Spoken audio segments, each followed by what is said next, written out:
நடிகர் அருள்நிதி அவர்கள் இந்த லுக்கை அஃபிஷியலாகவே ஷேர் பண்ணியிருக்காரு அவருடைய ட்விட்டர் பேஜில். அவருடைய அப்கமிங்கான படத்தில் ஒன்று டிமாண்டி காலனி 2. டிமாண்டி காலனி 2 படத்தில் இந்த கதாபாத்திரத்தில் நடிக்கிறாரா இல்லை அப்கமிங்கான வேறு எதனா புது படத்துக்கான ஃபர்ஸ்ட் லுக் டெஸ்ட்டானு வெயிட் பண்ணி பார்க்கலாம். இந்த லுக்கை அஃபிஷியலாக அருள்நிதி அவர்கள் ஷேர் பண்ணியிருக்காரு. டிஃப்ரெண்ட்டான கதை களத்தில் எடுத்து நடிக்கிறதுல அருள்நிதி அவர்கள் தமிழ் சினிமாவில் டிஃப்ரெண்ட் படத்தை கொடுத்துருக்காரு. டைரக்டர் லோகேஷ் கனகராஜோட இயக்கத்தில் லியோ படம் அக்டோபர் 19 ரிலீஸ் ஆகுது. ஜூன் 22 தளபதி விஜயோட பிறந்தநாளை முன்னிட்டு இந்த படத்தோட அஃபிஷியல் ஃபர்ஸ்ட் சிங்கிள் வெளியிடுறதாகவும் இருக்காங்க. இப்போ வந்த லேட்டஸ்ட் இன்ஃபர்மேஷன் பிரகாரம் லியோ படத்தில் தளபதி விஜய் அவர்கள் 2 கதாபாத்திரத்தில் நடிக்கிறதுக்கு வாய்ப்பு இருக்குது. ஒன்று டேனியல் லியோ, இன்னொன்று பார்த்திபன்.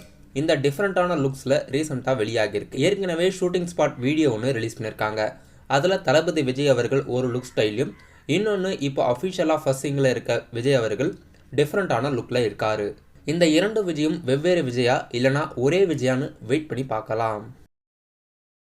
விஜய் ஆண்டனி நடிப்பில் ரீசெண்டாக தியேட்டரில் ரிலீஸ் ஆன படம் பிச்சைக்காரன் 2. இந்த படம் இப்போ அஃபிஷியலாக ஹாட்ஸ்டார் OTT தளத்தில் ரிலீஸ் ஆகியிருக்கு.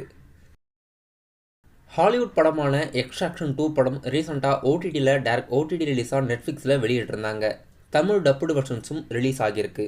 இந்த படம் எக்ஸ்ட்ராக்ஷன் 3 அப்கமிங் டேஸில் ஷூட்டிங் எடுத்து நெட்ஃப்ளிக்ஸில் ரிலீஸ் ஆக இருக்கிறதா அஃபிஷியலாக தெரிவிச்சிருக்காங்க. கேல் கடாட் மற்றும் ஆலியா பட் நடிப்பில் அப்கமிங்கான படம் ஹார்ட் ஆஃப் ஸ்டோன்.